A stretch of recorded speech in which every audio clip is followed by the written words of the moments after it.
I found my wife's second phone because our daughter spilled apple juice on the couch, and I reached between the cushions looking for the remote. My fingers closed around a cold black case that definitely was not mine, and for a second I actually thought maybe one of her friends had left it there. Except the wallpaper lit up when I touched the screen, and it was a picture of my wife standing in our kitchen wearing the sweater I bought her for our anniversary, smiling at whoever took the photo like I had never seen her smile at me. We had been married 11 years, together almost 14, and I swear to God my whole body went hollow right there in the living room while Bluey played in the background and my little girl kept asking if I found the remote yet. I wish I could say there had been no warning signs, but that would be a lie I tell myself so I can feel stupid instead of betrayed. For 3 months, Lena had been weird in ways that were easy to excuse if you loved her enough. She started sleeping with her phone face down. She changed her gym schedule twice and suddenly cared how she looked going to buy groceries. She laughed at texts and then said, "It's just work," with this irritated little smile that made me feel childish for even noticing. Every time I asked if something was wrong, she would look me dead in the eyes and say, "You are so paranoid lately.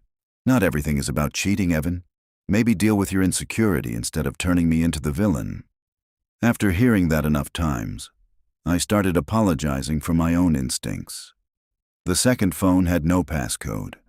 That was the part that almost felt intentional, like she was either sloppy or so convinced I would never find it that she stopped being careful. The messages were open already. The contact name was just M, but the thread wasn't flirty in some vague, deniable way. It was intimate, practiced, cruel in how ordinary it sounded. He believed the work dinner thing. "Don't text my main phone after 8. I hate when he touches me after we fight." Then lower down, a photo of the hotel mirror, her hand on someone's chest, his face cropped out, and beneath it, his reply, "Next time, no rushing, I want the whole night." I read that line so many times my vision blurred. My wife wasn't just lying to me. She was narrating it to someone else while coming home and climbing into bed beside me like I was furniture.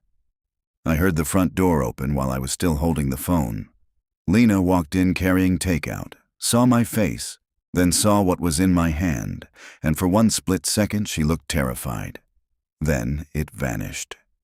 She set the food down slowly and said, almost bored, "You went through my stuff." I asked her who M was, and she actually laughed, this short, ugly laugh I had never heard before, and said, "Wow, so this is what we're doing now. Snooping and inventing stories because you can't handle that your wife has a private life." I told her I saw the messages, the hotel photo, all of it, and she stepped closer like I was the one embarrassing us and whispered, "Careful. If you start accusing me of things you can't prove, you are going to break this family for nothing." Then my phone buzzed in my pocket, and when I looked down, it was a text from my younger brother that said, "Did Lena get home yet?" My phone was still in my hand when that message came through, and I remember staring at my brother's name like it suddenly belonged to a stranger, like the ground had shifted so fast my brain refused to catch up. Lena saw it too, her eyes flicking down for half a second, and that was the moment something in her expression cracked. Not guilt exactly, but calculation, like she was running through options and choosing the one that would hurt me the least or protect her the most. I looked up at her and said, "Why is he asking if you're home?" And she didn't answer right away, just crossed her arms and leaned against the counter like I was inconveniencing her, like this was about my tone instead of what was sitting in my hands. She sighed and said, "Because he dropped something off earlier, Evan, and he wanted to make sure I got it." Not everything is some conspiracy. The way she said it was so calm, so practiced, that for a split second I almost believed her, and that scared me more than anything because it meant I was still vulnerable to her version of reality, even with proof burning in my palm. I held up the second phone and said, "Does he know about this too?" And that's when she snapped, her voice rising just enough to make me feel like I was the one escalating things. "Stop it. You are spiraling. You found a phone, and now you're connecting dots that don't exist." I asked her again, slower this time, "Who is M?" And she rolled her eyes, actually rolled her eyes, and said, "A friend. Someone I talk to because you've been impossible to talk to lately." I felt something twist in my chest at that. Not just anger, but this deep, humiliating confusion. Because part of me still wanted her answer to make sense. Wanted this to be something I could fix instead of something already broken beyond repair. I told her I read everything. The hotel, the messages, the lies. And she stepped closer, lowering her voice like she was trying to control the narrative. "Even if I did vent to someone, even if I complained about you, that doesn't mean what you think it means. You're taking pieces and building a fantasy because you want to feel like a victim." Then my phone buzzed again in my hand. Another message from my brother. This time shorter, sharper, like he was getting impatient. "Don't say anything yet. I'll explain." I felt my stomach drop so hard I had to grab the edge of the table to steady myself. And when I looked back at Lena, she wasn't pretending anymore. She wasn't confused or defensive. She was watching me, waiting, like she knew exactly what that message said without seeing it. Like this wasn't a coincidence, but something already in motion that I had just stumbled into too early. I whispered, "What is he going to explain?" And for the first time since she walked in, she didn't have an answer ready. She hesitated just long enough for the silence to turn into something alive between us, something sharp and suffocating. And I realized that whatever was happening wasn't just about some random guy saved as M. I could feel it in the way she looked at me. Not scared of being caught, but irritated that the timing was off. Like I had walked into a scene before she finished setting it up. I lifted my phone slightly and said, "He told me not to say anything yet." "About what, Lena?" And she shook her head, slow, almost disappointed, like I was failing some test I didn't know I was taking. "You're making this worse than it is," she said quietly, stepping closer again, lowering her voice like she always did when she wanted control back. "If you would just calm down for 5 minutes, I could explain everything in a way that actually makes sense." That line hit me harder than anything else because it sounded so reasonable, so structured, like she had already rehearsed it, like there was a version of this story where I walked away feeling stupid for overreacting. I swallowed and said, "Then explain it now." And she didn't. Instead, she glanced at my phone again, just a flicker, but enough to confirm she knew exactly what he had sent. I felt something snap into place then, not clarity, but a different kind of fear, the kind that comes when you realize you're not just being lied to, you're being managed. I opened the message thread with my brother fully this time, my hands shaking so badly I almost dropped the phone, and there were more messages above the last two that I hadn't seen yet, because I'd never had a reason to look. She said tonight would be easier. Just stick to the plan. He won't check the couch.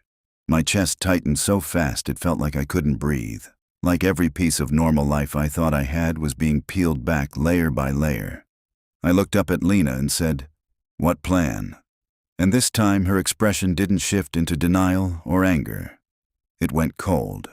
Not defensive, not emotional. Just cold and distant, like she had already accepted that whatever this was, it was bigger than me finding a phone. She crossed her arms again and said, "You weren't supposed to find that yet." The word "yet" echoed in my head so loudly it drowned out everything else, and I stepped back like she'd physically pushed me, my voice cracking in a way I couldn't control. "What does that mean, not yet?" She exhaled slowly, like I was exhausting her, like I was the problem she had to deal with before moving on, and said, "It means you were supposed to hear it from him first. Not like this." I stared at her, trying to understand how my own brother fit into any of this, and asked, "Hear what?" But before she could answer, my phone started ringing in my hand, his name lighting up the screen. And Lena didn't look surprised at all. My thumb hovered over the screen while it rang, and I swear I could feel my heartbeat in my fingertips, like even touching his name would make this real in a way I couldn't undo. Lena didn't move, didn't speak, just watched me with that same cold patience, like she already knew how this call was going to go.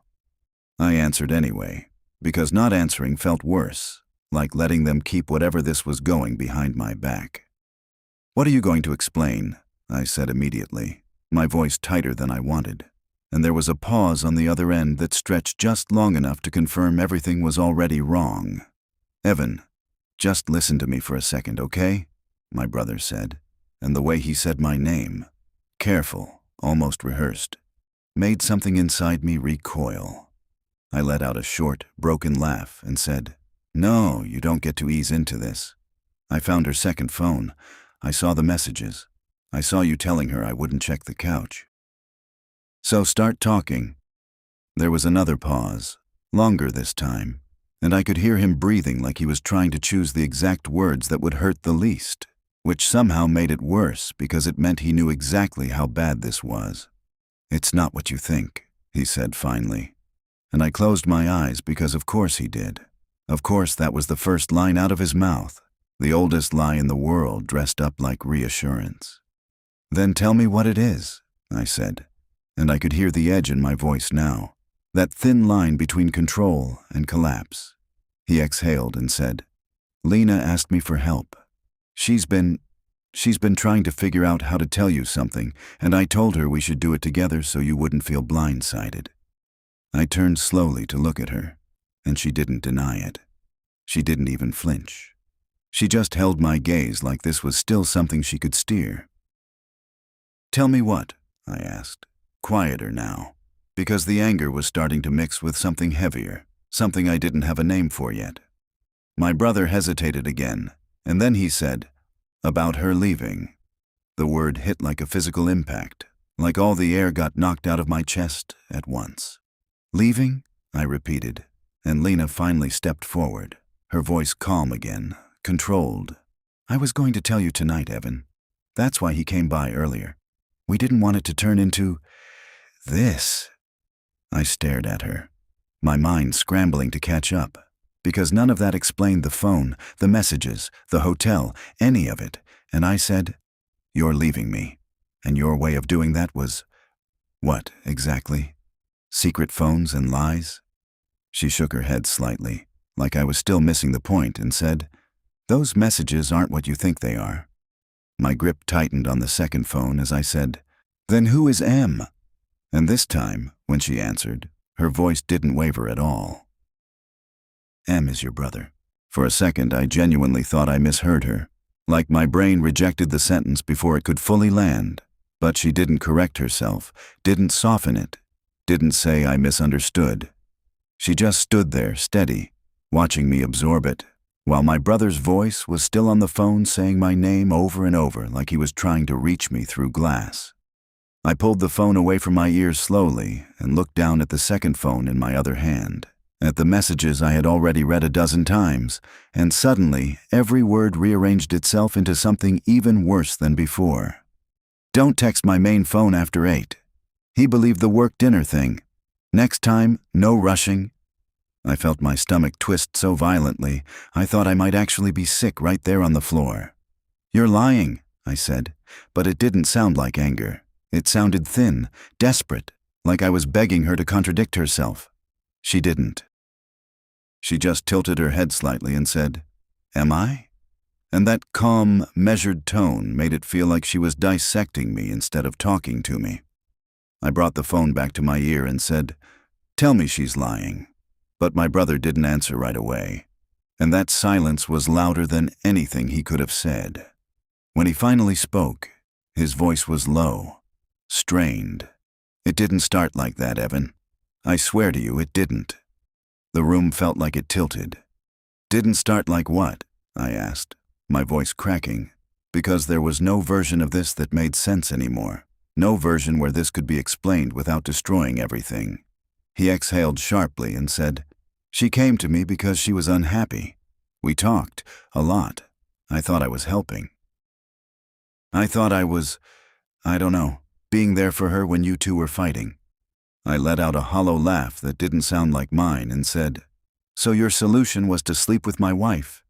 And he immediately said, "No, it wasn't like that at first," which somehow made it worse because it meant there was a first, a timeline, a slow, deliberate crossing of lines that neither of them stopped. I looked at Lena, waiting for her to interrupt, to deny it, to show anything resembling regret. But she just watched me unravel, like this was a conversation she had already had in her head 100 times. "How long?" I asked. And this time I wasn't sure who I was asking, because both of them had answers I didn't want to hear.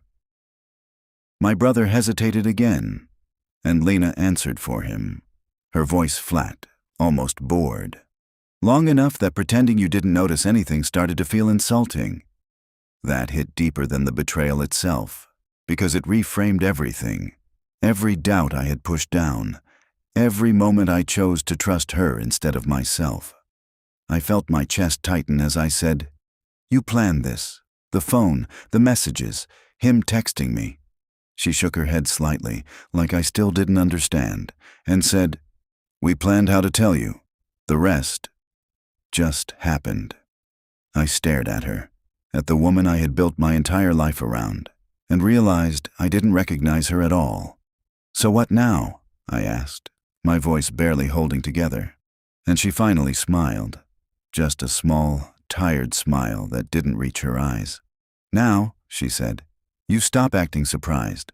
I remember the exact second something inside me shifted, not snapped like before, but hardened, like whatever part of me still hoped this was some kind of nightmare finally gave up.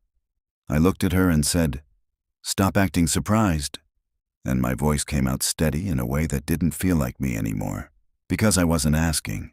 I was trying to understand how she could stand there and reduce everything we had to something I should have expected. Lena didn't flinch. She just folded her arms tighter and said, "You saw it happening, Evan. You just chose not to deal with it. That's not on me." My brother was still on the phone, breathing like he didn't know whether to speak or hang up, and I said without looking away from her, "Stay on the line," because I wasn't done with him either, not even close. I stepped closer to her, lowering my voice the way she always did, and said, "You don't get to rewrite this like I let you cheat on me. You lied. Both of you did." She tilted her head again, that same calm, infuriating expression, and said, "We didn't lie about everything. We told you what you could handle." That sentence hit in a way I didn't expect, because it wasn't just cruel, it was deliberate, like she had decided what version of reality I deserved. I let out a slow breath and said, "So the hotel photos, the messages, talking about me like I'm not even a person, that's me handling it?" She shrugged slightly, like the specifics didn't matter, like the damage was already done and discussing it was pointless. "You're focusing on the wrong thing," she said. "The point is, I'm leaving. That's the only part that actually changes your life." I laughed then, but there was nothing funny in it, just disbelief layered over something darker. "No," I said quietly, "that's not the only thing that changes my life. The fact that it's him changes everything." I finally looked back down at my phone and said, "Why you?" And there was a long silence before my brother answered, his voice rough now, stripped of whatever script he had before. "Because she came to me first," he said. "Because she trusted me, and because I didn't stop it when I should have." I closed my eyes for a second, and in that moment, memories started rearranging themselves, whether I wanted them to or not. Every family dinner, every time he came over, every inside joke they shared that I thought I was part of. It all felt different now, contaminated, like I had been the only one who didn't know the truth of the room I was standing in. "Did you ever think about me?" I asked, not even sure which one of them I meant anymore, and neither of them answered right away. Then Lena spoke, her voice quieter but no softer. "This isn't about you the way you think it is." And I opened my eyes because that was the most honest thing she had said all night, and somehow the most brutal. I nodded slowly, like I finally understood something I didn't want to, and said, "No, it's exactly about me. I'm just the only one who didn't know I was already out of it." There was a pause, heavy, final, and then my brother said something that made my stomach drop all over again. "She told me you already knew." The second he said that, something cold and precise settled in my chest, like all the chaos finally condensed into a single, unbearable point. I didn't even react right away. Just stood there staring at Lena while his words echoed in my head, because that wasn't just betrayal anymore. That was coordination. That was them building a version of me that didn't exist so they could justify everything they did behind my back. "You told him I knew?" I asked, my voice low, controlled in a way that scared even me. And Lena didn't hesitate, didn't try to soften it or twist it into something else. She just nodded once. "I told him you weren't blind," she said, like that was the same thing, like suspicion and knowledge were interchangeable if it made her feel less guilty. I let out a slow breath and shook my head, not in disbelief anymore, but in understanding, because this was the part they needed, the story where I was complicit without realizing it, where my silence became permission. "So in your version," I said, "I just—" "What? Accepted it? Knew my wife was with my brother and said nothing?" She looked at me like I was finally catching up, like this was progress. "You stopped asking questions," she replied. "You stopped pushing. People don't do that unless they already know the answers." That twisted something deep in me, because I remembered exactly when I stopped asking, when I chose peace over confrontation, when I believed her every time she told me I was paranoid. That wasn't acceptance, that was trust. And she had turned it into evidence against me. I laughed again, quieter this time, almost empty, and said, "So you trained me to doubt myself and then used that as proof I knew the truth." She didn't deny it. She didn't even argue. She just said, "I needed you to not explode before I was ready to leave." On the phone, my brother finally spoke again, his voice cracking now, stripped of any control he had left. "It wasn't supposed to go this far, Evan. I thought she was going to tell you weeks ago. I thought—" I cut him off, sharper this time. "You thought what? That I'd just shake your hand and thank you for stepping in?" There was nothing on the other end except breathing, and that silence told me more than anything else could. I turned back to Lena, studying her like she was a stranger standing in my house, and said, "When?" She frowned slightly, like the question was too vague, and I clarified, "When were you going to tell me? Tonight? After dinner? Before or after you went back to him?" Her jaw tightened just a fraction, the first real crack I'd seen all night, and she said, "It doesn't matter now." "It does to me," I said quietly, because suddenly that detail felt like the last piece of control I had left, the timeline of my own life. She looked away for the first time, just for a second, and that was all it took. "After he got here," she admitted. I blinked, the words not landing at first, and then I felt it, that slow, sick realization crawling up my spine. "After who got here?" I asked, even though I already knew the answer before she said it. She met my eyes again, and this time there was no calculation, no softness, just truth, stripped down to something ugly. "He's on his way right now." For a moment I couldn't move, couldn't think, couldn't even breathe properly, because everything that had already happened suddenly wasn't the worst part anymore. It was just the lead up to something even more deliberate. "You invited him here?" I asked, my voice hollow. And Lena didn't even try to deny it, just nodded once like this was the most logical next step in the world. My grip tightened on both phones as I said, "To what? Finish the conversation? To watch me break in real time?" And she sighed like I was being dramatic again, like this was still something she could minimize if she stayed calm enough. "We were going to talk like adults," she said, stepping closer, her tone softening in that controlled way she used when she wanted to steer me. "All three of us. No lies, no confusion, just the truth so we could move forward." I let out a short, broken laugh and shook my head, because the idea that this was her version of honesty, of respect, felt so twisted I didn't even know where to start. "You mean the truth you already built for me?" I said quietly. "The one where I knew and just didn't react the right way." Before she could answer, there was a knock at the door. It wasn't loud, not urgent, just two calm, deliberate knocks like he had every right to be there, like this wasn't the moment that was going to destroy whatever was left of my life. Lena didn't look surprised. She didn't look nervous. She just glanced toward the door, then back at me, and said, "You should open it," like she was asking me to let a guest in for dinner.